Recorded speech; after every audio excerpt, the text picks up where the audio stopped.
Muito boa noite a todos. É uma honra para a equipa aqui reunida dar um pontapé de saída a estes eventos de formação promovidos pelos hospitais CUF, intitulados CUF Talks, porque são isso mesmo, são uma conversa entre diferentes especialistas de diferentes áreas do saber e dedicados a um tema que se julgue pela sua pertinência, pela sua frequência, que tenha impacto na população.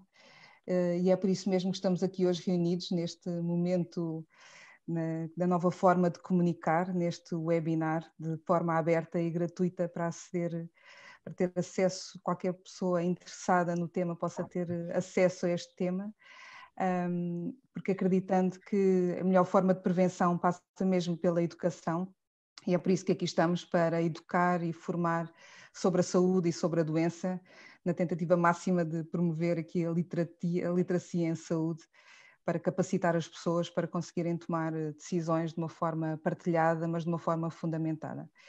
E cabe-nos a nós, a esta equipa aqui reunida, falar sobre o primeiro tema, sobre a roncopatia, e é por isso que aqui estamos reunidos. Não sei se conseguimos pôr já o primeiro slide, apesar das pessoas já nos estarem a ver as nossas caras, mas para verem os nossos nomes e quem é cada um de nós.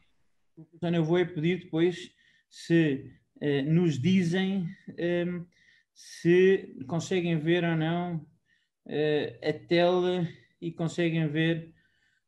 Cristina, tu estás com... Estamos a ver. Estamos a ver? Boa, perfeito.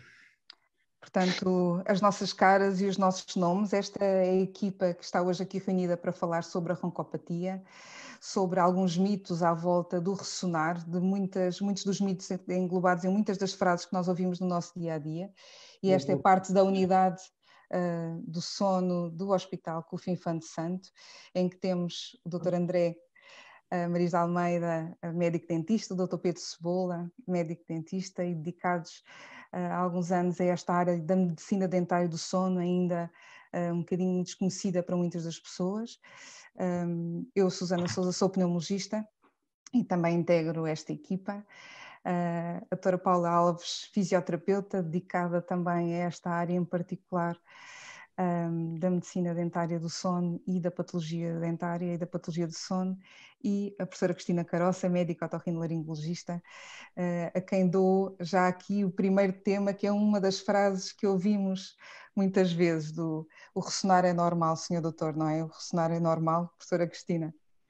Pois é, então é assim, todos nós ressonamos, uns mais, outros menos. E o que é o ressonar? Ainda hoje na consulta me perguntavam se é curável ou não, portanto é uma questão que se questiona muitas vezes no dia-a-dia. Cada vez que se fala em ressonar, toda a gente diz: ai, que horror, o meu marido ressona, ou a minha mulher ressona, ou quem está ressona, ou as crianças mesmo, sim, porque as crianças também ressonam, e com tal intensidade muitas vezes quanto um adulto. E, portanto, o que será isto do ressonar? E o ressonar não é mais, imaginando que nós estamos a respirar e que inspiramos o ar para dentro do nosso tórax, é normal. Portanto, é como que uma pressão negativa cá em baixo a puxar o ar. Ora, imaginemos que no nosso trajeto que vai desde as fossas nasais, lá atrás da faringe, é normal que nós vejamos o ar a passar, mas se houver algum estreitamento, é como se fosse uma multidão a tentar passar por um sítio estreito. Há uma desorganização, há uma grande agitação e há a vibração das paredes da fossa nasal, ou mesmo principalmente dos tecidos mais moles, nomeadamente aquilo que vemos, André, eu não sei se conseguem ver, mas eu mostrar, assinala aí o palato, portanto, que é esta zona mais móvel e flexível.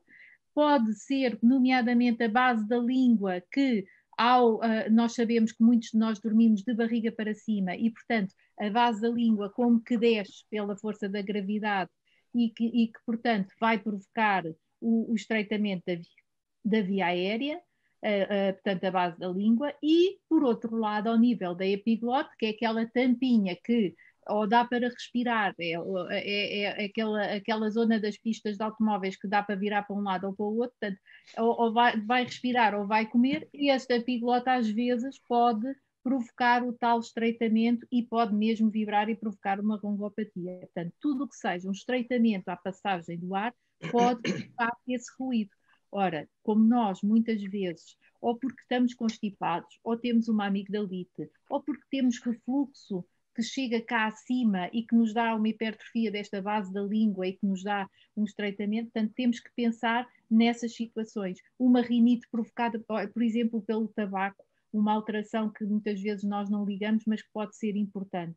Portanto, tudo isso. E não nos podemos esquecer que o nosso peso, por exemplo, influencia muito o próprio diâmetro desta via aérea, porque quando nós engordamos e nós reparamos que os homens notam logo pela camisa o colarinho tem que ser mais largo, portanto, este pescoço aumenta não só para fora, mas de forma concêntrica e que, portanto, vai provocar uma diminuição do calibre da via aérea e, portanto, o aumento da roncopatia.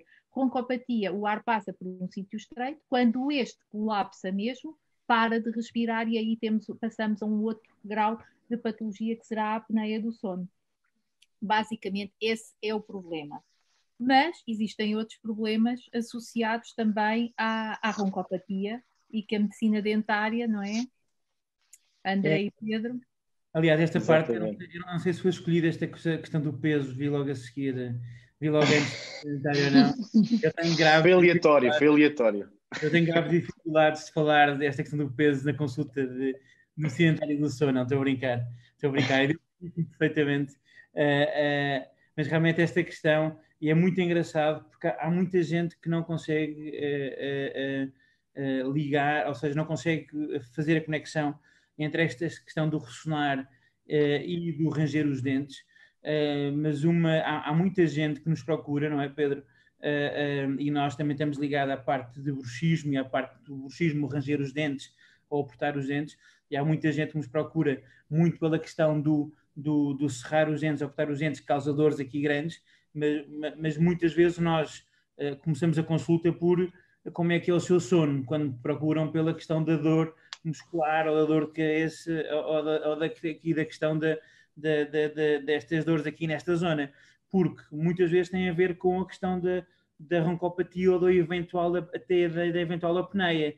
Porque o nosso corpo está tão bem feito, tão perfeito, que quando há uma roncopatia ou quando há uma apneia de sono, mais aqui a ver com a apneia de sono, eu já vou deixar de falar depois ali na parte do refluxo, Pedro, quando há aqui a questão da apneia, o que acontece é algo tão simples como isto. Nós estamos basicamente com a apneia, como estamos com esta parte da via aérea superior tapada, e quando queremos respirar, há necessidade do nosso corpo de acordar, a passagem de ar está tapada e o que nós queremos é os dentes começam a ranger, portanto a mandíbula começa a mexer, estes músculos começam a mexer, os dentes começam a ranger para quê? Para entrar ar. Portanto, o ranger de dentes está diretamente relacionado com esta questão da roncopatia e da apneia. Portanto, é muito engraçado que há gente que está a ranger os dentes e vê-se isto muito nos miúdos, do ressonar e do ranger os dentes, muito relacionado aqui com a apneia e os adultos também. Portanto, Pedro, passo-te aqui esta questão do ranger, que o refluxo tem muito a ver aqui também com esta parte do ressonar e do ranger de dentes também. Claro que sim, André. E é engraçado porque muitas das vezes os pacientes chegam-nos com... Às vezes pode não ser com a parte da dor, pode ser simplesmente que, olha, tenho os dentes muito desgastados, não é? Tenho os dentes muito pequenos.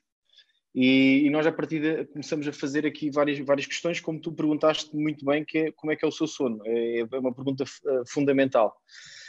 E outro tipo de doença que geralmente, ou condição que geralmente nós questionamos, é sempre a parte do refluxo, o refluxo gastroesofágico, não é? Que é literalmente nós estarmos deitados, neste caso na parte do sono, deitados, e o conteúdo do estômago vem à boca, não é? O ácido do estômago vem à boca.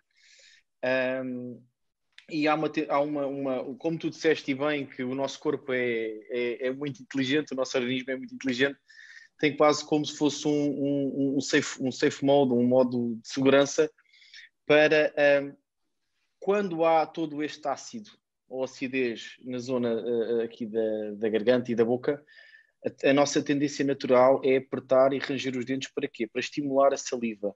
Okay? Para estimular a saliva e assim tentar neutralizar a acidez do estômago. Okay? E geralmente é uma patologia que está que está muito ligado à parte do ressonar, apneia, refluxo e o bruxismo, o ranger dos dentes ou apertar dos dentes. Não é, André? Exatamente, e depois logicamente que quando nós começamos a ter distúrbios deste género de sono, Susana, começamos a ter basicamente isto, não é? Começamos a ter este tipo de, que vai muito depois para a tua área, não é? Que é esta questão do acordar cansado, não é? Que é aquela coisa, aquela velha pergunta do acha que acorda bem, parece que dormiu bem, não é? Que é aquela pergunta que nós fazemos também muitas vezes, não é? Agora começamos a juntar mais peças do puzzle, não é? Porque agora já temos a roncopatia e alguma sensação de sono não reparador. E começamos a juntar aqui diferentes peças do puzzle, que, como a professora Cristina dizia há pouco, juntamos aqui já, se calhar, para além do ressonar, algumas pausas que são presenciadas por quem está ao lado. E se muitas vezes são os familiares que arrastam literalmente os doentes à consulta pela roncopatia, muitas vezes o que causa até mais ansiedade em quem está ao lado nem é o ressonar, é mesmo a ansiedade causada pela sensação de paragem na respiração. Parou de respirar, quanto tempo? Muitas vezes, e até há uns anos a esta parte, eram os doentes que eram trazidos pelos familiares, agora já temos os doentes que começam a dar alguma importância aos próprios sintomas, nomeadamente à sensação de sono que não é reparador, ao cansaço ao acordar, à sensação, como dizias, André, de estou mais cansado do que quando me deitei, isto é tão frequente, e juntando para além desta sensação de alterações durante o sono, porque para além do ressonar, do ranger dos dentes, muitas vezes aparece a sensação de asfixia, de engasgamento durante a noite, as pausas na respiração, o acordar cansado, o reflexo deste cansaço e deste mau sono no dia-a-dia, nas diferentes ações do dia-a-dia, desde a condução e muito responsável por muitos acidentes de viação, mas também por muitos acidentes de trabalho, e mesmo não falando dos acidentes de trabalho, falando também das alterações da própria produtividade, porque quem não dorme bem também não tem capacidade para recuperar do ponto de vista neurológico, do ponto de vista de conhecimento, de aquisição da memória, da atenção, para desempenhar o seu papel como normal durante o dia, e aqui começamos a somar muitas peças e perante estes sinais e sintomas, se calhar temos algo mais do que o ressonar e podemos estar perante uma apneia de sono. Desculpa, até inclusivamente a questão das crianças, não é? As crianças a nível de escola, não é? Inclusivamente, numa altura que precisam tanto de aprender e que dormem tanto e que depois às vezes não têm a produtividade que é suposto, não é? Muito por aqui, não é? E este é também outro dos mitos que nós queríamos esclarecer aqui, que é normal adormecer no final do dia, é normal chegar ao final do dia e adormecer a ver televisão, é normal depois do almoço ter sono e dormir uma sesta. Não é normal. Claro que nem todos os doentes têm apneia de sono, como é óbvio, porque a principal causa de sonolência durante o dia é não dormir o número de horas suficiente durante a noite. E claro que o número de horas é diferente entre adultos, entre crianças e até entre adultos existe uma grande variabilidade entre apesar de se falar das 7 ou 8 horas de uma forma genérica, cada pessoa tem a sua própria necessidade individual de dormir. Mas quando começa a existir impacto nas atividades diárias, nomeadamente na realização das nossas atividades de trabalho, da condução, não, isso não é normal. E também quando começam a aparecer as dores de cabeça matinais, porque pode implicar também a associação a outras doenças que muitas vezes estão associadas à apneia de sono, que são as doenças cardíacas. As doenças cardiovasculares aparecem muitas vezes associadas, nomeadamente à hipertensão matinal, que é muitas vezes causa também destas dores de cabeça quando o doente acorda de manhã, ou quando a pessoa acorda de manhã, porque muitas vezes quer dizer esta inversão do ciclo da própria tensão arterial ao longo das 24 horas, porque é tendencialmente mais alta durante o dia e, como todas as nossas outras funções, baixa um bocadinho durante a noite. Muitas vezes na apneia de sono isto não se passa assim e há uma inversão deste perfil da tensão arterial ao longo das 24 horas e o doente acorda de manhã com dores de cabeça. E a associação às doenças cardíacas, a hipertensão, a angina de peito, o infarto, mas também o AVC e a apneia de sono, é aqui uma ligação a ter muito presente. Exatamente. Esta questão das dores de cabeça também inevitavelmente vai depois aqui bater aqui um bocadinho na parte da medicina dentária do sono, não é, Pedro? Aqui esta questão, depois aqui quando nós vamos aqui para a parte muscular, não é? Aqui vamos aqui para a parte dos nossos músculos temporal aqui desta zona, quando os doentes nos chegam e dizem, não, eu tenho enxaquecas, de certeza. É típico, sim, é típico. Isso não tem nada a ver com isto, eu tenho enxaquecas. É o terceiro mito. Exato, terceiro o mito da terceiro enxaqueca. As enxaquecas são bilaterais, coisa que é muito, muito raro acontecer. Claro. São bilaterais e acontecem quando estou mais estressado, quando durmo mais, quando não sei o quê. Claro. Normalmente isto, muitas vezes, esta questão... E nós falámos um bocado ali como a parte daquele o ranger de dentes, não é? Ou apertar o bruxismo protetor, que ele tenta proteger, por um lado, aqui não haver alguma parte da apneia ou ajudar na parte do refluxo, mas toda essa movimentação, os músculos vão se cansar, vão ficar muito ativos, não é? A mesma coisa do que se a pessoa correr uma maratona, certo? Se correr uma maratona, as pernas vão doer, é normal. Há sempre uma dor associada. Aqui é a mesma coisa durante a noite. Se existir sempre estas condições com frequência, estes músculos, como tu falaste bem, os da têmpora, vão ficar mais ativos por causa do encerramento da boca e da movimentação. E não sei, reparem uma coisa, que nós também sabemos hoje em dia, é que mesmo o facto da pessoa, e aqui a Paula também é alguém que nos salva grandemente e atrigadamente aqui na parte de fisioterapia, é claramente a área dela e é quem entra nesta área. Na altura que a pessoa só de não respirar estamos a falar da apneia no fundo é não respirar, é parar, não é, Susana? Esta é a parte da pneuma, do não respirar e parar em respiração, que podem chegar a 1 minuto, por exemplo, ou mais. Eu tive paragens, eu fiz um teste de sono e tive paragens de 1 minuto, portanto eu sou o pior exemplo nesse ponto. Eu sou ótimo, que eu sou um doente e trato, portanto, é ótimo. Então eu identifico-me claramente dessa parte toda. Mas paragens de 1 minuto, o stress causado por uma paragem de 1 minuto respiratória faz um apertamento inacreditável e, portanto, nós apertamos todos, não é? Portanto, claro. Todos os músculos apertam e isso pode causar aqui dores de cabeça, sem dúvida. Há aqui uma pergunta engraçada e se calhar, Cristina, passamos para este slide, que parece muito complexo. Não é? Eu também vi essa questão e respondemos já, porque essa questão é a questão que se põe e que se coloca em todos. É onde nos dirigimos e é muito frequente nós termos habitualmente os doentes podem...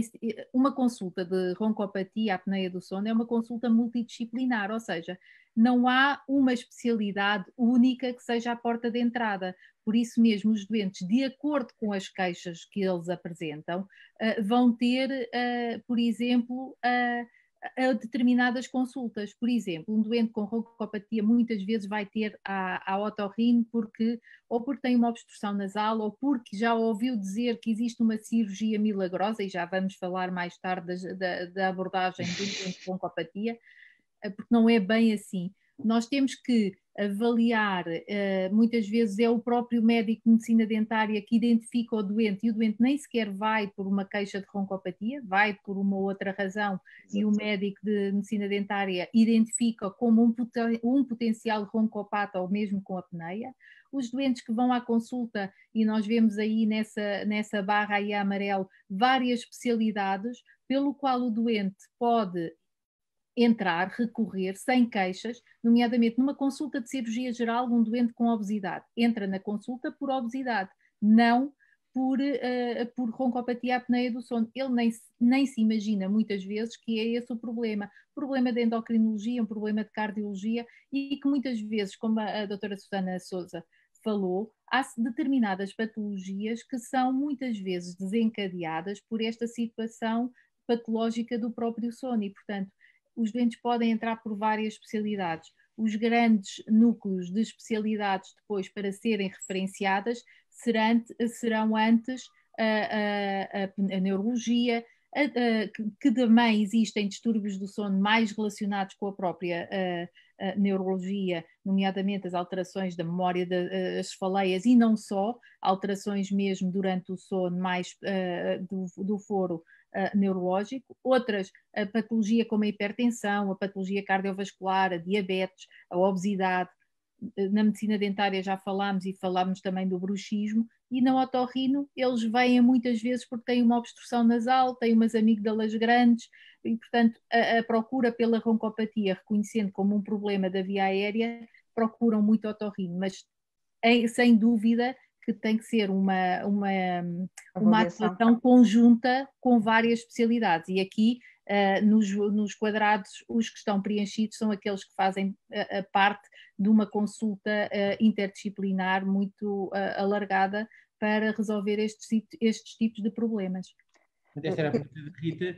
Eu queria só acrescentar que, à parte dos doentes que vão a uma consulta por sintomas que são sugestivos da apneia do sono, a medicina geral e familiar, a medicina interna, a endocrinologia, nas consultas de diabetes, na cardiologia, também são identificados doentes que, não apresentando sintomas, fazem parte dos grupos de risco, ou seja, o diagnóstico pode ser conseguido porque o doente apresenta sinais e sintomas que são sugestivos. Por outro lado, porque faz parte das recomendações internacionais da avaliação da hipertensão arterial não controlada, do estudo da fibrilação auricular, que é uma das arritmias mais frequentes, faz parte do estudo destes doentes, incluir a exclusão da apneia de sono, porque pode estar na base destas doenças. Portanto, mesmo não apresentando sintomas, este diagnóstico pode ser identificado na presença de determinadas condições que são condições de risco para esta doença. Outra das coisas é identificar em algumas populações de risco, nomeadamente na população que vai ser submetida à cirurgia, sobretudo a cirurgia da obesidade, e que tem de ser também realizada em alguns doentes previamente à cirurgia, e daí a cirurgia bariátrica e a cirurgia geral também se enquadram neste esquema, porque devem ser doentes que devem ser triados, deve ser feito um rastreio desta doença, porque implica um maior número de complicações no pós-operatório. Portanto, no fundo, Sana, há uma série de patologias que eventualmente, se estão repetidas e se, quer dizer, se calhar é melhor falarem com o médico de medicina geral e familiar, porque eventualmente podem não estar controladas, algumas delas, as que tu falaste agora aí, a parte da hipertensão não controlada, toda essa parte, que eventualmente podem ter a ver com uma questão eventualmente da apneia de sono, e aqui já saímos aqui um bocadinho do âmbito da roncopatia, porque pode ter a ver com uma questão eventual da apneia de sono, não é? E por não isso, diagnosticada, claro. Diagnosticada, não é? Pronto. Portanto, Rita, está a responder aqui esta pergunta. Agora, no que é que consiste a consulta? E aqui, se calhar, aqui a médica de sono, tu, Susana, como é que, já falaste um bocadinho como é que é feita aqui e a Cristina também, como é que é feita aqui a avaliação. A avaliação clínica, não é? Dos sinais Sim. e sintomas. Mas o que é que é feito? É feita a avaliação, não é? Portanto, já falaram na questão peso, já falaram na questão, não é? Portanto, o que é que tu vês num doente? O que é que tu vês quando o doente chega a ti?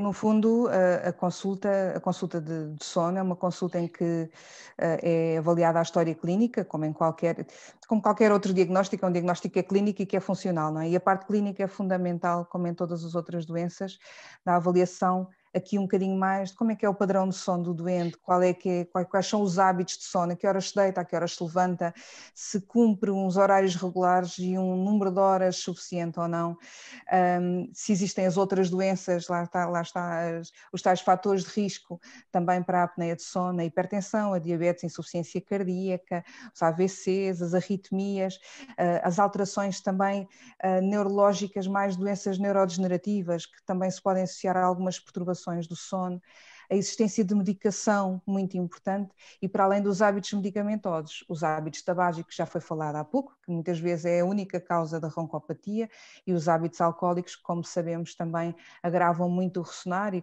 qualquer pessoa já sabe que os hábitos alcoólicos por si só, como o álcool, relaxa o músculo. E este é outro dos mitos importantes, é a pessoa que tem dificuldade em adormecer, que o álcool vai facilitar muito o sono, é um dos mitos que fica já aqui esclarecido, não facilita o sono. A pessoa adormece mais rapidamente, mas tem um sono altamente perturbado e uma estrutura de sono muito fragmentada, muito alterada e um tempo de duração de sono muito inferior ao que devia ser. Portanto, só adormece mais rápido, mas tudo o resto é muito mau. Portanto, os hábitos tabágicos, hábitos alcoólicos, os hábitos medicamentosos, porque existem muitos medicamentos que interferem no sono e que também agravam o ressonar e também agravam a própria estrutura do sono. E depois a avaliação dos sinais e sintomas, que já foi debatida aqui hoje, e as doenças associadas. Cristina, em termos de otorrino, sim, nós fazemos uma avaliação. Aqui a parte da otorrino faz então a avaliação da coluna aérea, portanto, de todo o espaço que vai desde avalia-se as fossas nasais, a faringe, a laringe, portanto, todo esse trajeto do ar é avaliado e complementado depois com alguns exames complementares. É importante salientar, e há bocadinho nós, na abordagem de que consulta é que um doente deve-se dirigir, a multidisciplinaridade desta consulta, deste tema, leva a que seja praticamente obrigatório um trabalho em equipa, daí que funcionamos numa equipa, num centro do sono, porque a individualidade de cada especialidade para o tratamento deste doente é muito complicado e complexo. E, portanto, a avaliação deve ser feita de acordo com cada especialidade assim como a terapêutica depois adequada de acordo com o resultado das várias especialidades. E esse é o motivo de estarmos aqui todos juntos, não é? Nós estamos hoje aqui num live do Facebook neste evento de formação, mas habitualmente estamos em muitas situações semelhantes a discutir também no mesmo grupo, a discutir os nossos doentes. Portanto, o que se está a passar hoje aqui é no sentido de formação para a saúde, mas isto é um hábito que temos de discutir de uma forma multidisciplinar uma doença que é transversal a muitas especialidades. Paulo, o que é que tu avalias num doente que, quando chega, provavelmente tu depois já chegas ali numa fase, eventualmente depois, eventualmente, tu avalias mais numa fase eventual de algum tipo de patologia? Assim, podemos ter aqui duas fases em que se intervém, não é? Pode ser uma fase em que já se vai avaliar, e isso vai-se falar um bocadinho mais à frente, e para não estar aqui a adiantar muito, depois voltamos cá.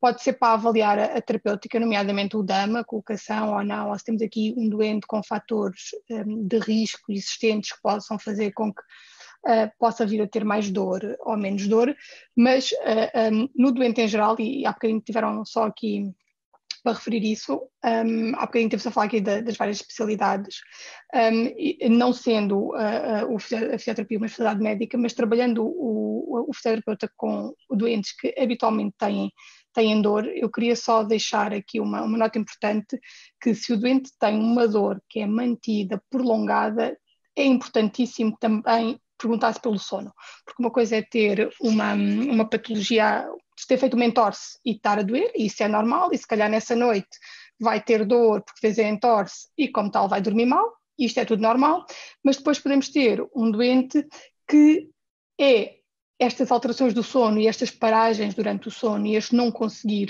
dormir, que vai fazer com que ela tenha mais dor ou desencadeie mesmo dor espontânea, e portanto é preciso sempre estar alerta nos doentes que têm dor durante muito tempo, porque o sono de facto é fantástico e uma das funções dele também é aqui o controle da dor, e quando ele não está bem podemos ter doentes com mais dor, não só porque surge dor espontânea, mas por exemplo um doente que numa situação em que dorme bem bate com a mão contra uma mesa e aquilo é só doloroso, e se calhar temos um doente que dorme muito mal, nós batemos com a mão contra a mesa e temos uma dor muito aguda e que depois que se prolonga muito intenso, que se prolonga por vários dias.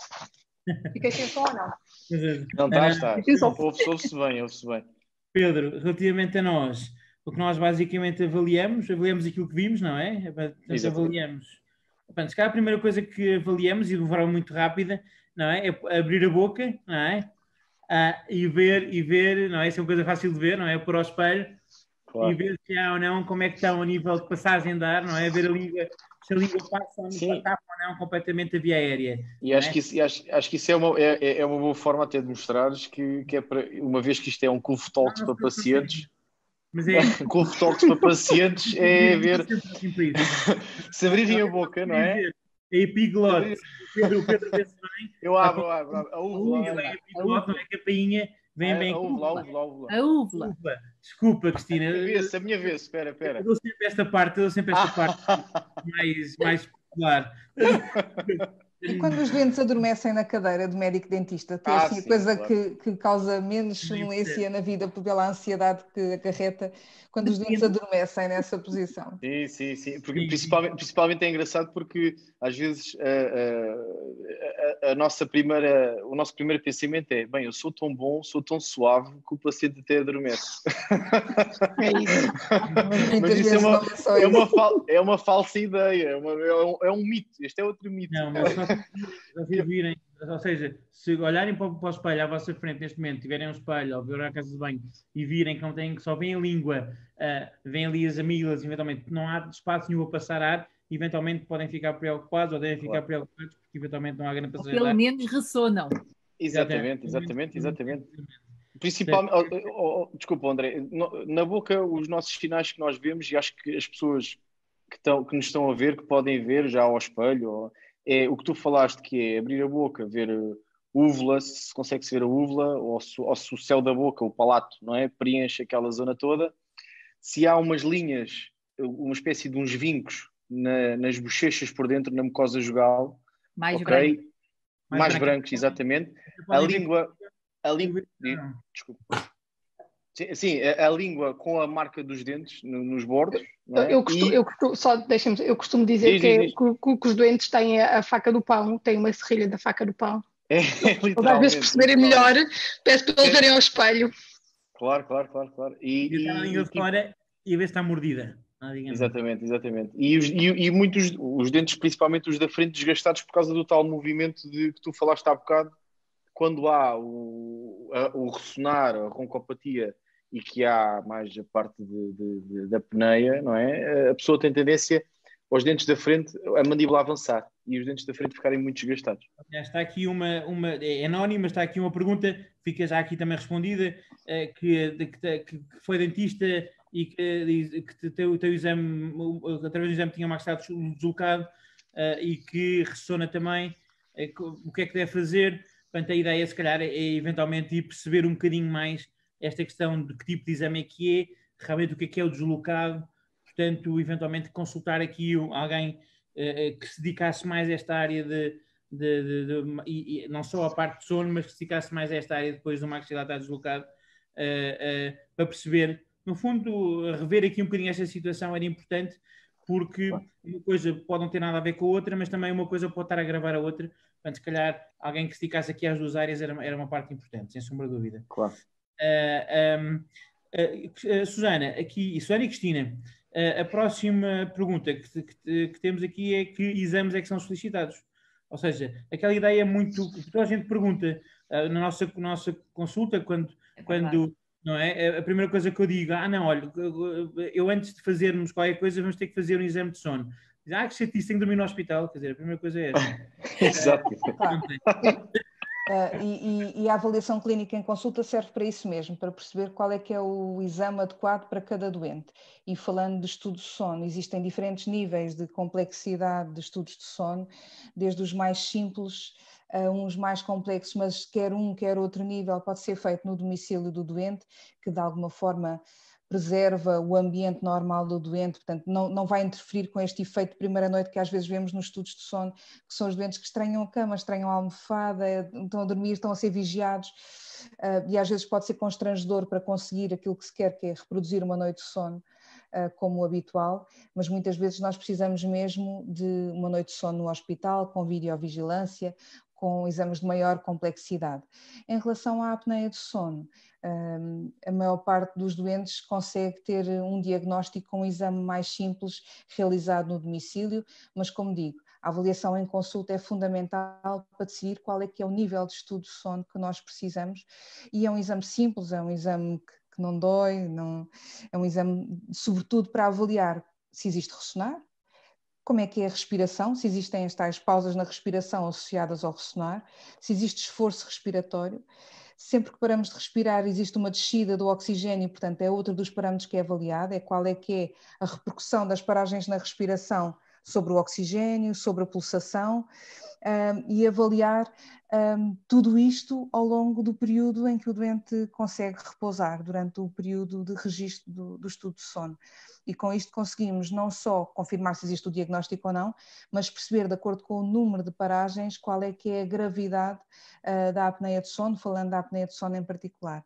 Claro que existem outros exames que são importantes e que nos permitem encontrar este conflito de espaço que temos estado a falar desde o início, não é? Isto que nós vemos quando avaliamos a boca do doente, quando avaliamos a orofaringe, as amígdalas, quando nos vemos ao espelho, porque tentar perceber qual é que é o limite, aqui o constrangimento do espaço da via aérea superior que justifica este estreitamento da via aérea. E para além dos exames de imagem, Cristina? Para além dos exames de imagem, não só.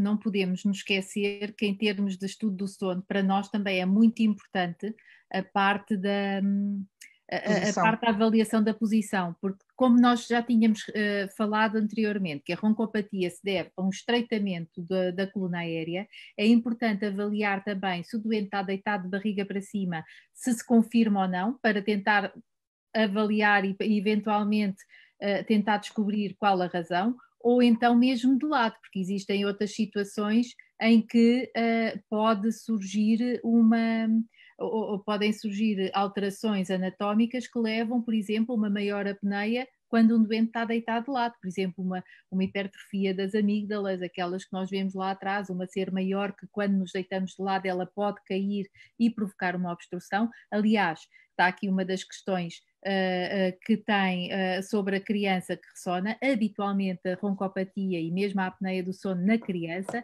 o grande responsável costuma ser a hipertrofia ou seja, o aumento das amígdalas e dos adenoides, que é o que está lá atrás do nariz. Sem dúvida que perante isto, apesar da nossa observação, nós habitualmente recorremos muito a exames de imagem, à tomografia computurizada, para fazer uma imagem, apesar de estática, uma imagem da via aérea. Por outro lado, podemos passar também a fazer o tal exame que é o DISE, que é o que está aqui escrito. O DISE é o Drug Induced Sleep Endoscopy. Como já referimos, a via aérea é muito importante para este tipo de patologia, em que vamos avaliar a permeabilidade e se existe algum constrangimento à passagem do ar, ou qual o local por onde vibra.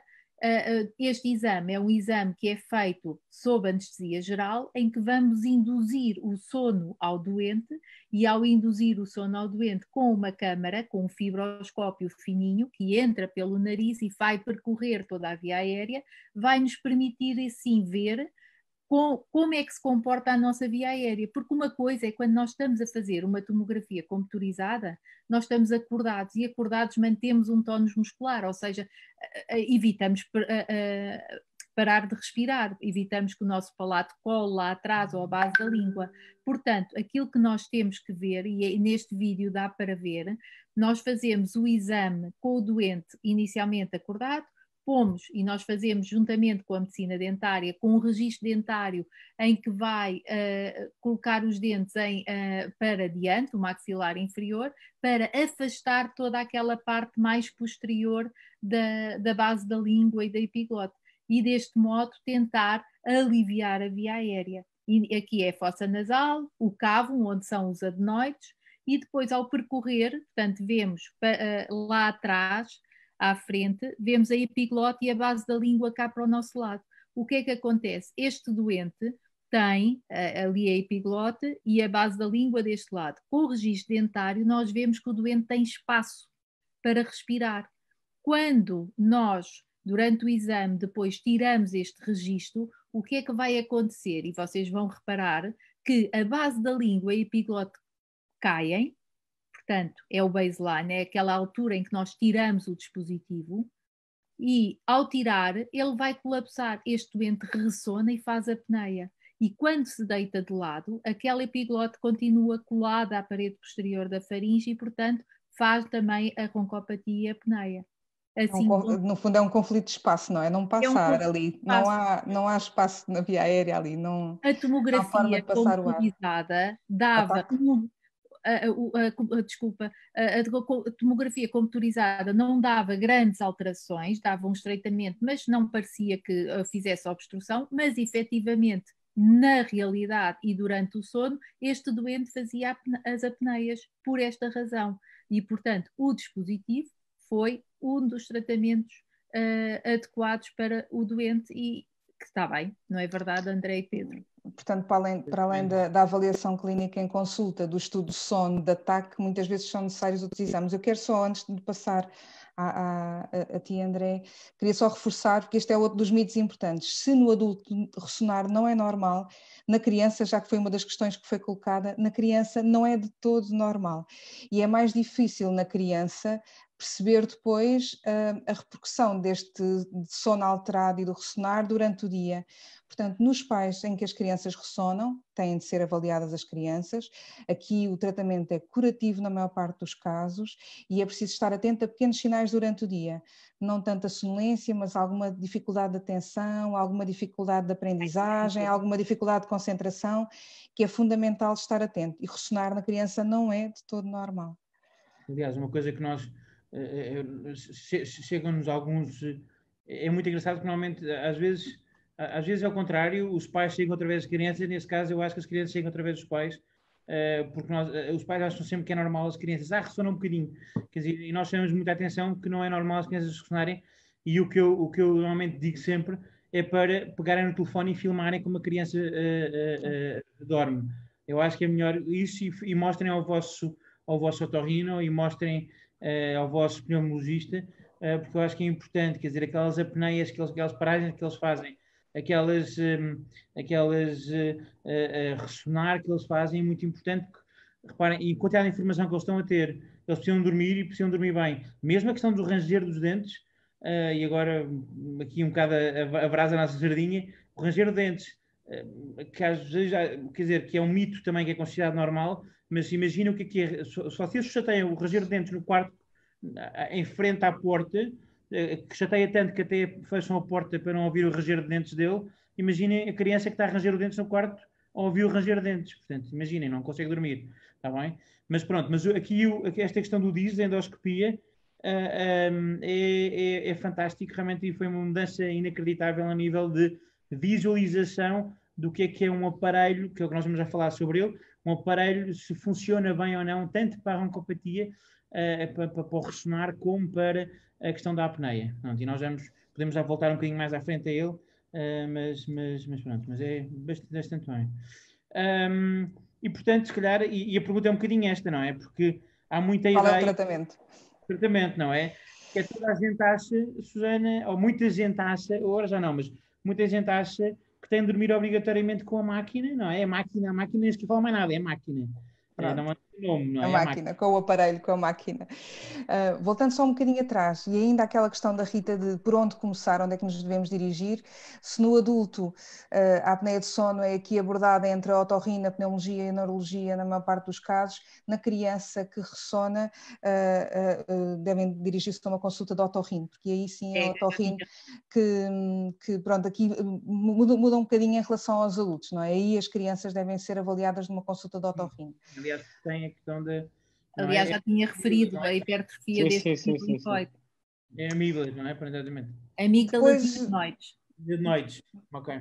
Depois, nesta fase, já temos o diagnóstico, não é? Já fizemos os exames, já fizemos o estudo de sono, já fizemos ataque, eventualmente já fizemos outros exames acessórios, e o doente fez o estudo de sono e tem indicação ou pela gravidade da apneia de sono ou porque tem outras doenças para começar tratamento.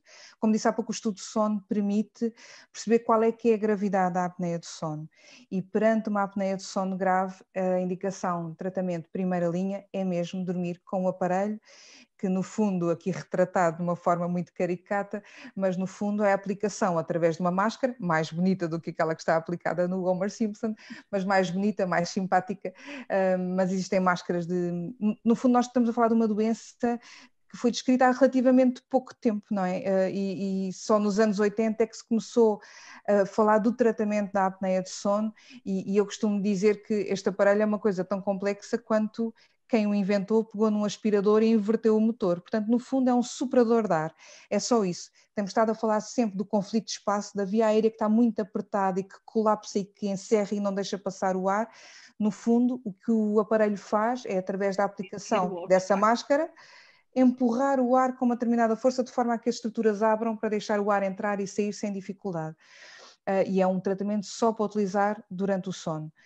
No fundo, quem é que tem de dormir com a máquina? Todos os doentes com apneia de sono grave, todos os doentes com apneia de sono e com algumas doenças, nomeadamente as doenças cardíacas, que têm indicação porque o aparelho mostrou que consegue reverter aqui algumas das complicações destas doenças. Nos doentes com apneia de sono ligeira a moderada, felizmente, como falamos de uma doença que é muito recente, também tem havido uma grande evolução do ponto de vista da oferta de tratamento para estes doentes, e daí outra vez estamos todos aqui para decidir conjuntamente, em equipa, qual é que é o tratamento mais adequado para cada um dos doentes, porque os doentes com apneia de sono ligeira a moderada podem ter outra oferta de tratamento de acordo com os outros exames, de acordo com ser um bom candidato para o tipo de tratamento que não o CPAP, que é assim que se designa então a máquina, o aparelho, como os doentes dizem. Exatamente, e se calhar, não é? A grande... se calhar agora a grande aqui ok, estava difícil de entrar, se calhar a grande não vou dizer alternativa, desculpem, o grande tratamento que vai aqui competir com o CPAP em algumas, ou oferecer aqui uma diferença cada vez com mais peso relativamente ao CPAP, Pedro, é aqui o aparelho do dispositivo de avanço mandibular, não é? Que basicamente o que vai fazer, eu vou aqui tentar pôr aqui, se tiverem alguma coisa em cima este laser acho que fica bem, não é? Mas basicamente... Está ótimo, este laser está ótimo. Este laser está ótimo. O que basicamente ele fez, portanto, pegando aqui à mesma no DIS, não é? Portanto, nós testamos qual é que é o avanço ideal para fazer este aparelho, não é, Pedro? Para perceber a nível de avanço mandibular o suficiente para avançar e para ser eficaz para conseguir que o ar entre sem qualquer tipo de não só da apneia, não é? Mas para a roncopatia, certo, Pedro? Roncopatia, sim, exatamente. Às vezes, e focando mais na roncopatia, que é o nosso tema de hoje, não é? O roncopatia ou o ressonar? O ressonar, há casais que vêm à consulta literalmente porque não conseguem, não é a própria pessoa que ressona em si, não é? Que essa pessoa está a dormir, mas o parceiro ou a parceira é que vem com a queixa de que eu não consigo dormir. E a parte deste dispositivo avanço mandibular é uma ótima alternativa, principalmente na parte da roncopatia, mas em muitos casos, ou em alguns casos da apneia do sono, quando são muito bem selecionados. E o DIS na prática, aquilo que vai fazer vai dar uma grande segurança à pessoa, ao paciente, se é um tratamento válido ou não, e dá-nos uma segurança a nós para o aconselhar. Eu acho que isso é que é a parte fulcral, que é dizer assim, ok, há uma grande segurança para avançar para este tipo de dispositivo. Não é? Desculpa. Quer dizer, que nós no fundo o que fazemos é toda esta zona, quer dizer, isto é uma coisa que é super fácil de testarmos mesmo, já sem ser falar em dormir, mas é fácil de testarmos. É muito mais fácil a via aérea ficar, ou seja, esta parte ficar liberta, se fizermos algo como isto, que é fizermos assim e depois fizermos assim, quer dizer, o ar sai muito mais facilmente quando temos o queixo para a frente, não é? Do que quando temos o queixo para trás. E é uma questão de volume, não é? Tu vais falar sobre isso, Cristina, a seguir. É uma questão de espaço.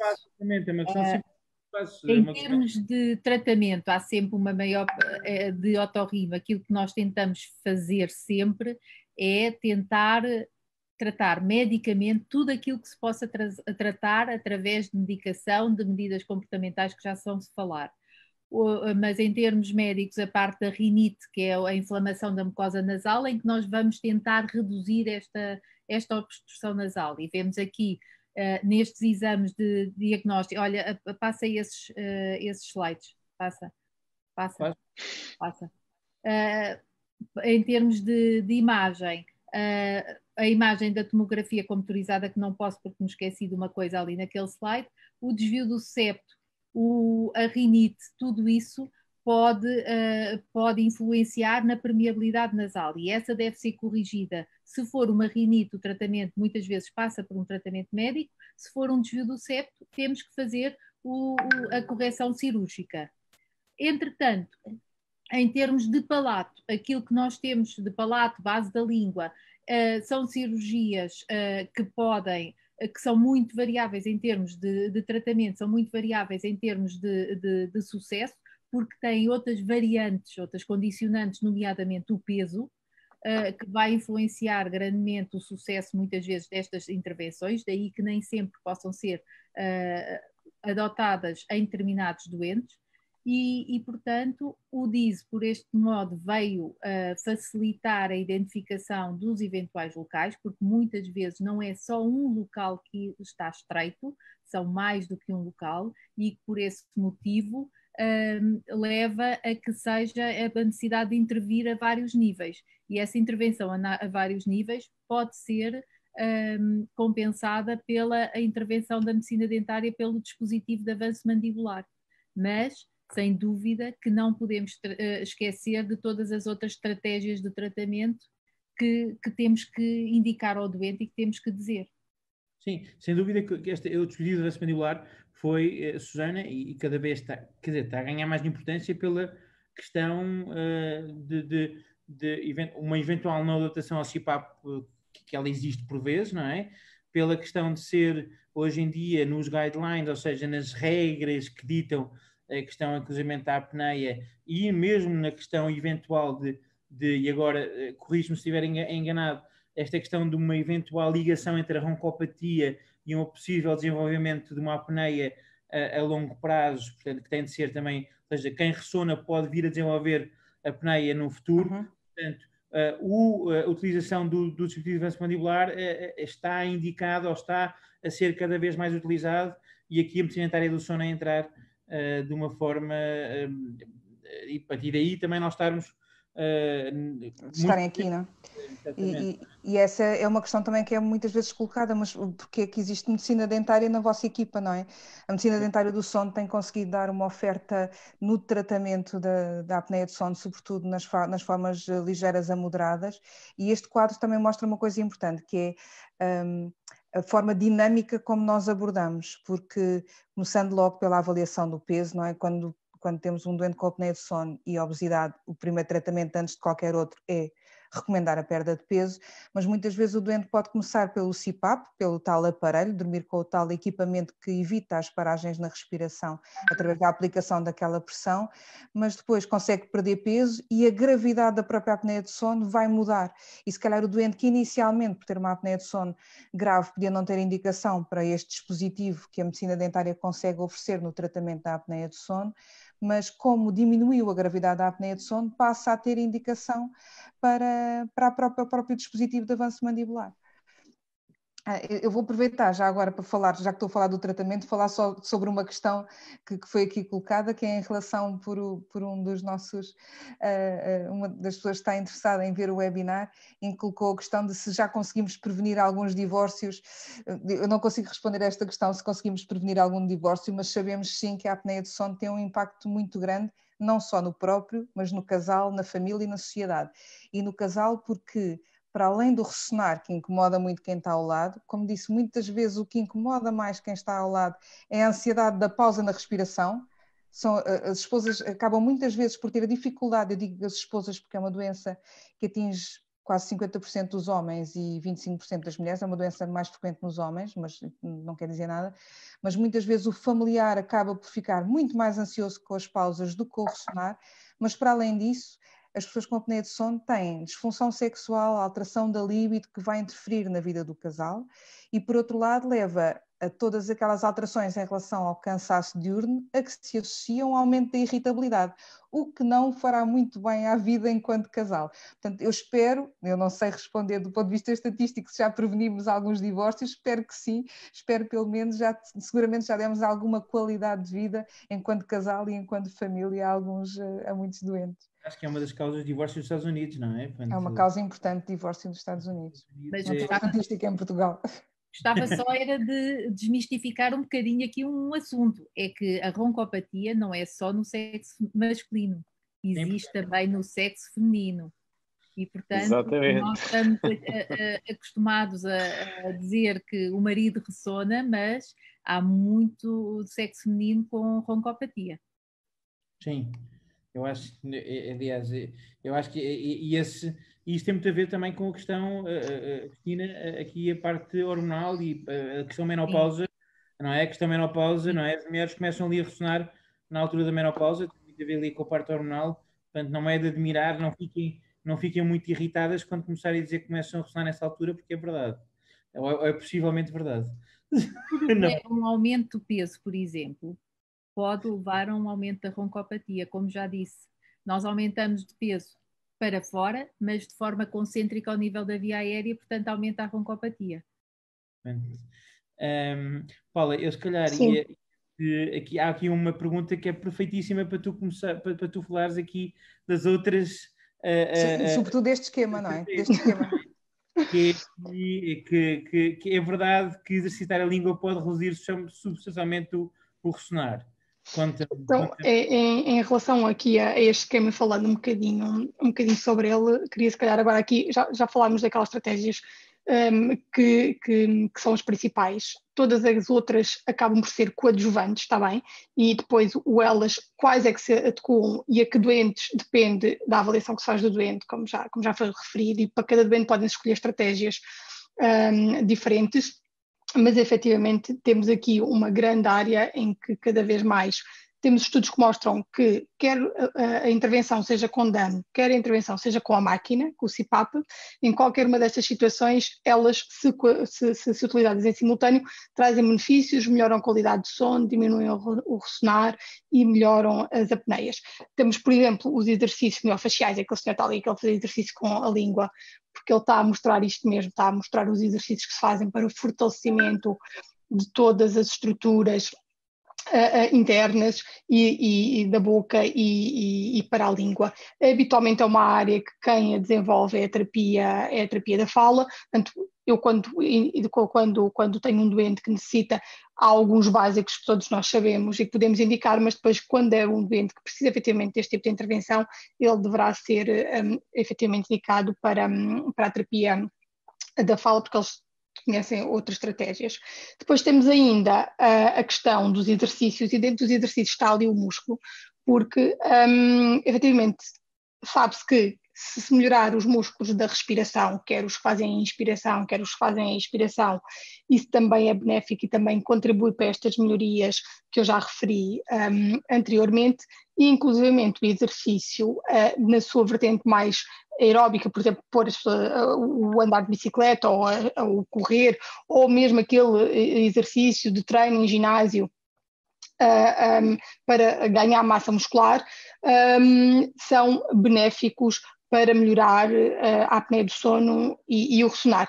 E sobretudo do exercício, e quando nós estamos a referir a este exercício aeróbio ou de resistência, tem outra vantagem, não é? Porque se ele for aliado a um bom controle nutricional, também contribui para melhorar o peso e para diminuir o peso. E se também diminuímos o peso, como já vimos aqui, também estamos a contribuir para aumentar o volume da via aérea e desta forma também melhorar os sinais e sintomas, e que até pode, por exemplo, como foi dito, num paciente que inicialmente tinha o CPAP, poder progredir para outra forma a seguir porque perdeu este peso. Portanto, isto é extremamente importante. Queria só deixar aqui uma nota de algo que também ainda não foi falado, que é ali sobre porque é que está algum senhor deitado. Está deitado porque temos alguns pacientes que efetivamente ressonam, não é? E se calhar todos nós temos um bocadinho esta percepção, não é? Mas depois há uns que acontece mais do que noutros, que é quando estão deitados barriga para cima é quando ressonam mais, não é? Porque é quando a língua, o peso da língua vai diminuir mais a via aérea.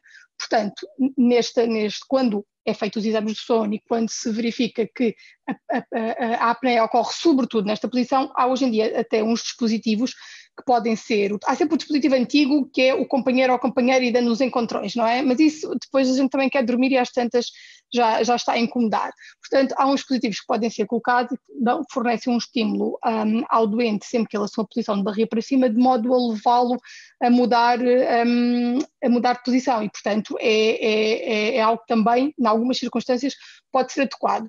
E depois, acho que nenhum de nós, já falámos um bocadinho aqui e ali, mas se calhar nenhum de nós falou sobre isso de uma forma muito clara, que é importante para todos estes doentes ter medidas higiênicas de sono, está bem?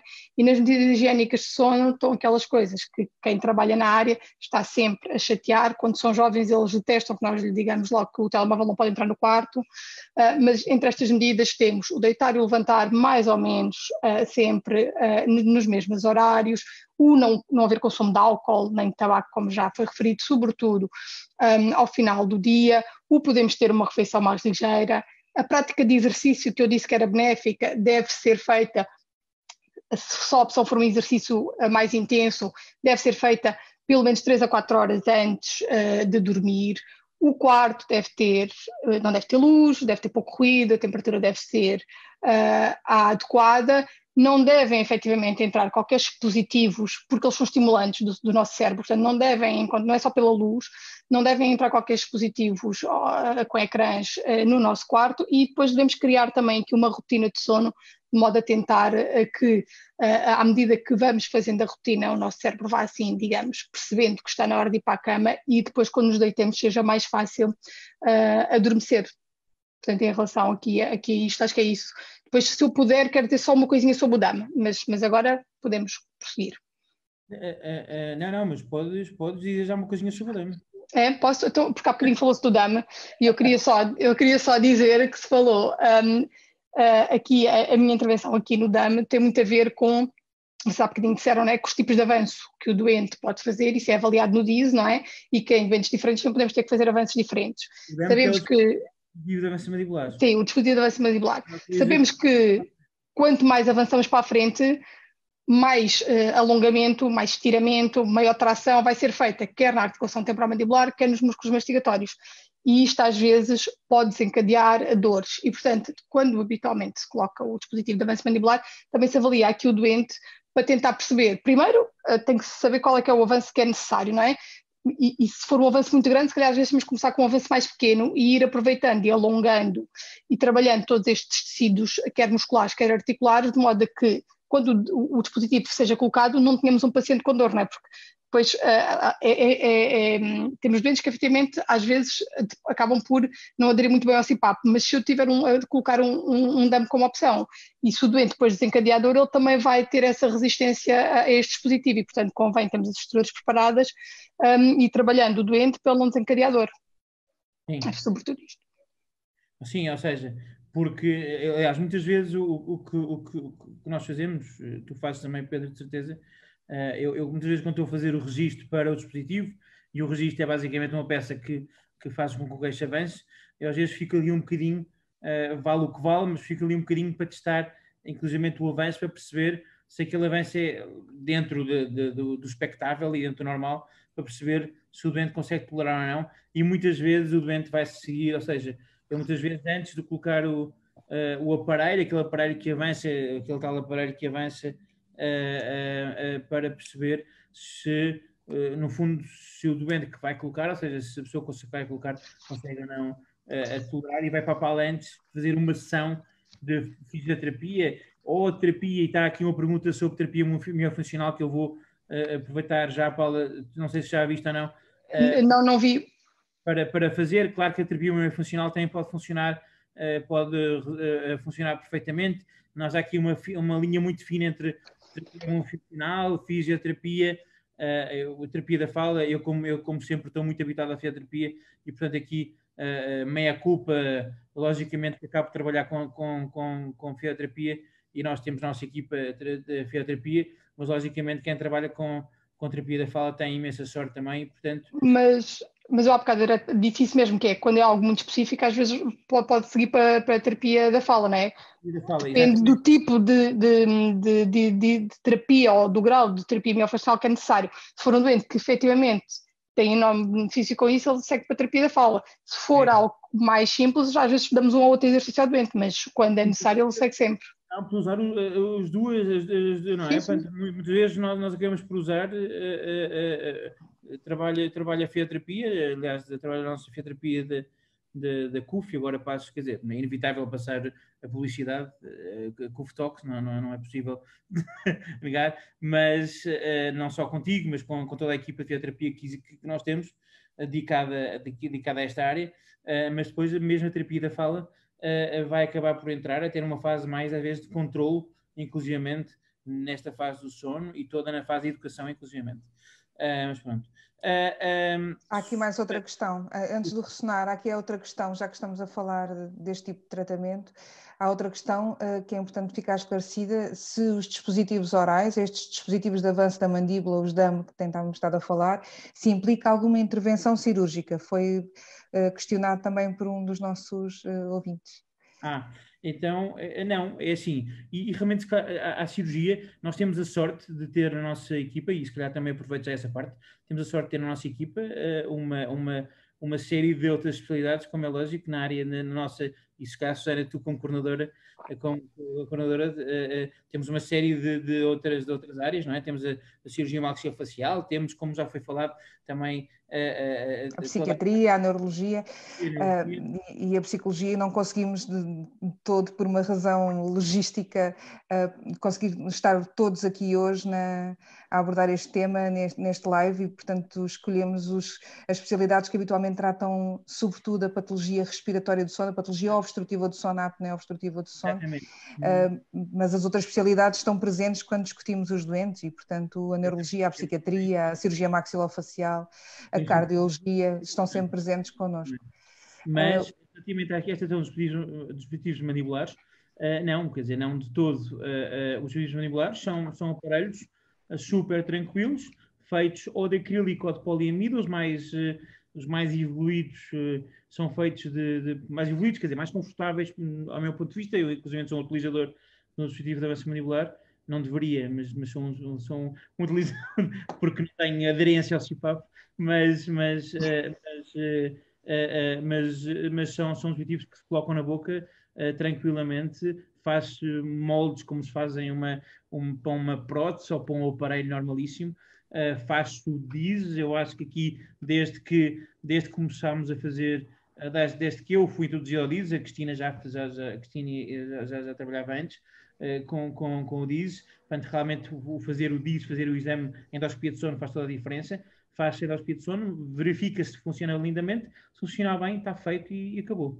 No fundo, o que nós fazemos, a única coisa que passam pelo bloco cirúrgico é pelo DIS, que são literalmente 20 minutos a dormir, não é, Cristina? Com aquela coisa fantástica que é o Propofol que o Michael Jackson usava, que era uma coisa ótima, dormem mas usava inadvertidamente, não é? É importante esclarecer que se usava de uma forma não recomendável. Aqui só pretende reproduzir o sono.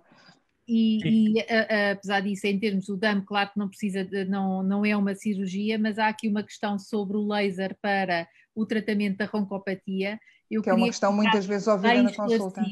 Não existe uma intervenção cirúrgica que cure a roncopatia, a não ser que diretamente ou que esteja corretamente associada à roncopatia, porque, como eu referi, é preciso avaliar bem qual o local que está a haver a obstrução, qual o local que vibra, qual o local responsável pelo quadro. Habitualmente não é só um, claro que existe, está sempre associado e muitas vezes está associado a palatoplastia, que é aquilo que habitualmente se faz por laser, ou pelo menos se fazia, há uns anos atrás fazia-se muito a palatoplastia por laser, mas posso dizer que as técnicas de palatoplastia são inúmeras e, portanto, não é chapa 5, não é palatoplastia por laser que vai resolver a situação.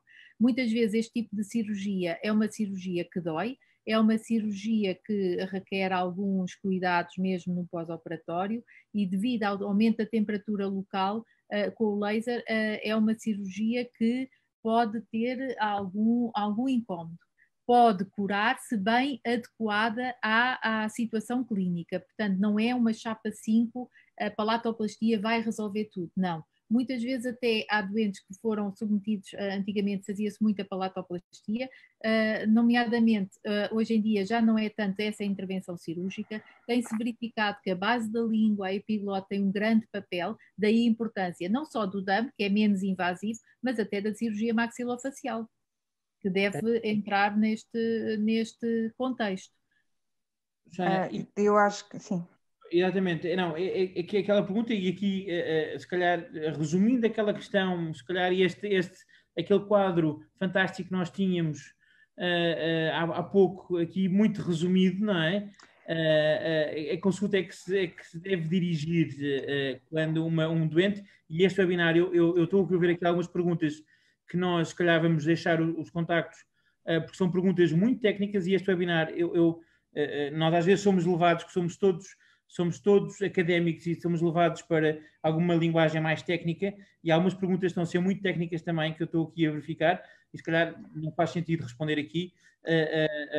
Mas eu acho que o Miguel nos deu uma ótima deixa aqui, uma das questões que foi colocada, é uma ótima questão para terminarmos, não é? Porque já estamos na 1 hora de live, que era o que tínhamos mais ou menos programado, mas um dos nossos ouvintes, um dos nossos participantes, questionou-nos muito bem. Então, o ressonar não é normal, que era um dos mitos que nós queríamos esclarecer aqui.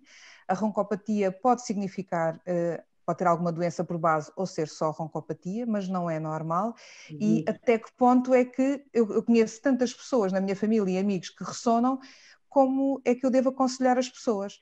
E no fundo este último esquema acaba por ajudar muito, porque uma coisa é só quando existe o ressonar, mas quando existe o ressonar e insónia, muitas vezes o diagnóstico até vem pela consulta de psiquiatria, que acaba por abordar a insónia, mas a insónia só por si, sobretudo a insónia de dificuldade em manter o sono, muitas vezes é a primeira forma de manifestação da apneia de sono e muitas vezes os doentes são encaminhados para a psiquiatria e é a psiquiatria que faz o diagnóstico da apneia de sono. Mas se o ressonar se associa à obstrução nasal, a outras queixas muito já de alguma alteração da via aérea superior, das amígdalas muito grandes, de corrimento nasal, muitas das pessoas dizem que têm sinusite, muitos doentes nos chegam à consulta e dizem eu ressono, mas eu tenho sinusite, sempre me disseram que tenho sinusite. Muitas vezes o encaminhamento é mesmo para a consulta do otorrino, que faz os exames necessários e chega a um diagnóstico.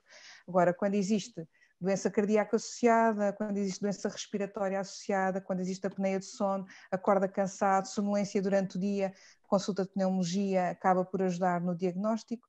Quando depois temos as outras alterações de que falámos, das dores de cabeça matinais, muitas vezes dos dois lados, associado ao ranger dos dentes, muitas vezes até alguma tensão, e todos os sinais de que foram falados aqui hoje, a medicina dentária consegue encaminhar e no fundo o ressonar é preciso ser um alerta para olhar para os outros sinais e sintomas e para as outras doenças que podem estar associadas. Portanto, Miguel, eu acho que para ajudar os amigos e os familiares é pedir, primeiro, atenção ao peso, segundo, atenção aos hábitos medicamentosos, álcool sobretudo, terceiro, existe mais alguma doença? Acorda cansado, acorda com a boca seca de manhã, tem muita facilidade em adormecer durante o dia, então se calhar é preciso mesmo procurar ajuda porque pode existir mais alguma coisa para além do ressonar. Eu estava aqui a fazer um review pelas perguntas, algumas estava aqui a fazer, Marcelo, eu tenho todo o prazer, nós temos todo o prazer de responder a umas perguntas que são demasiado técnicas, eu acho que não vale a pena estarmos aqui a responder, porque o webinar, lá está, é para doentes, portanto não faz aqui sentido estarmos aqui a responder a coisas demasiado técnicas. E portanto, o que eu vos ia perguntar como conclusão é se acham possível, e eu acho que nós temos a sorte de trabalhar em conjunto, não só para já, por vocês, aliás, há uma coisa que eu não vou deixar de comentar aqui, tenho aqui um comentário, apagaste, Cristina, aqui eu vi um comentário fantástico. O quê? Respondeste? Não podes responder. Do Pedro Rodrigues, dizer que a Cristina Caroça tem o troféu vitalício de médica favorita. Portanto, e realmente isto nós temos esta sorte de trabalhar em conjunto, mas o que eu ia perguntar é se achas que isto é possível, ou acham que é possível de trabalhar desta mesma forma em vários sítios e de um centro de sono ser formado desta forma, ou se é difícil isto acontecer ou ser replicado, ou seja, como doente, um doente conseguir rapidamente entrar ou acaba por se diversificar demasiado, entrando aqui por várias formas e várias maneiras, se inevitavelmente acaba por ser melhor sempre estar ligado desta forma num centro de sono da referência, seja ele num hospital de qualquer forma. Este trabalho em equipa se é sempre essencial, no fundo, ou não? O trabalho em equipa é mais do que essencial. Nós só conseguimos tratar e ajudar, aqui é um bocadinho tratar e ajudar um doente. Isto porquê? Porque em termos de tratamento, nós só vamos conseguir tratar ou ajudar o doente se o próprio doente colaborar no seu tratamento. E aqui na apneia do sono, na roncopatia, só se o doente ajudar-se a si próprio também e integrar-se na nossa abordagem e concordar, é que nós vamos conseguir. Por exemplo, se o doente não perder peso, é muito difícil. Nós esquecemos de falar uma coisa que é a terapia posicional, que é um tipo de terapêutica. Eu falei. Pronto. Que é um tipo de terapêutica em que muitas vezes há doentes que só ressonam de barriga para cima, e nós hoje em dia temos, antigamente dizíamos ao doente para pôr uma bola nas costas, hoje em dia temos já devices para adaptar ao doente e para o doente ter essa situação, mais ou menos ser educado a dormir de lado. Mas é assim, se o doente não quiser colaborar, se o doente não se adaptar, claro que a Paula deve ter falado falou também da parte dos exercícios respiratórios para a adaptação à ventiloterapia, portanto ao CPAP. Portanto, se o doente tem que ser, nós rodamos à volta do doente, mas o doente também colabora connosco na sua própria terapêutica. Só assim é que vamos conseguir numa equipa funcionar. E essa é a nossa... Desculpa, Sandra. Não, e no fundo, antigamente, eu acho que para muitas doenças havia o chapa 5, não é? Aquela doença com aquele rótulo tem este tratamento. E nós vivemos numa era muito da medicina personalizada.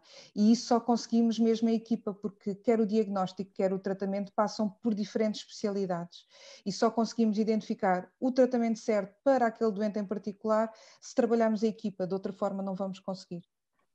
Sim, e por isso é que nós somos privilegiados de conseguir fazer isto. Não é, Paulo? Ias dizer alguma coisa? Não, ia dizer que é verdade, que cada vez mais aquilo que temos que pensar, e eu acho que é uma evolução que se vai seguir na área da saúde, é olhar para o doente como único e individual, não é? Porque cada vez mais se percebe que até a própria medicação, há doente em que resulta e no tempo que não resulta, o mesmo princípio, portanto a individualização do tratamento é cada vez mais importantíssima, e daí, quando se tem uma equipa, é muito mais fácil olhar para todo ele e cada um de nós dar o contributo e perceber o que é que se adapta àquele doente, do que quando está um de vocês quaisquer sozinho a olhar para o doente.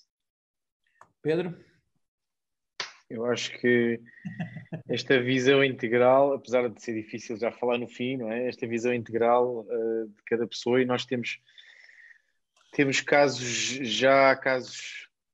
de pacientes muito engraçados de nos referirem que percebe-se claramente e nitidamente que o nosso objetivo é tratar a pessoa, não é tratar a doença com a nossa específica terapêutica. E é isso que realmente interessa, porque temos vários casos que, por exemplo, vamos testar no DIS se é possível fazer, ou se é vantajoso fazer um DAM ou não, e chegamos no fim com, olha, afinal o DAM não é vantajoso, mais vale fazer CPAP ou cirurgia coadjuvante com o CPAP. Por isso acho que essa é que é a prática essencial, que é o quê? Que é tratar o paciente, pronto. É isto que é o fundamental. E pronto, e o ressonar e agora, não é? Portanto, este foi o primeiro CUF Talks. Susana, queres terminar? Queres encerrar? Queria agradecer primeiro a todos os participantes que estiveram aqui, agradecer esta iniciativa da CUF Talks e agradecer a esta equipa maravilha com que tenho o gosto de trabalhar. E a roncopatia não é todo normal, pode ter por base uma doença que é a apneia do sono, que é uma doença muito frequente e que pode ter complicações muito graves e que podem ser perfeitamente preveníveis se o diagnóstico for atempado e se o tratamento for adequado e personalizado para conseguir uma maior adesão ao tratamento.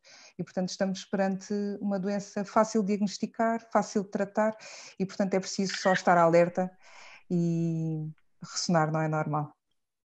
Obrigada a todos. Uma ótima noite.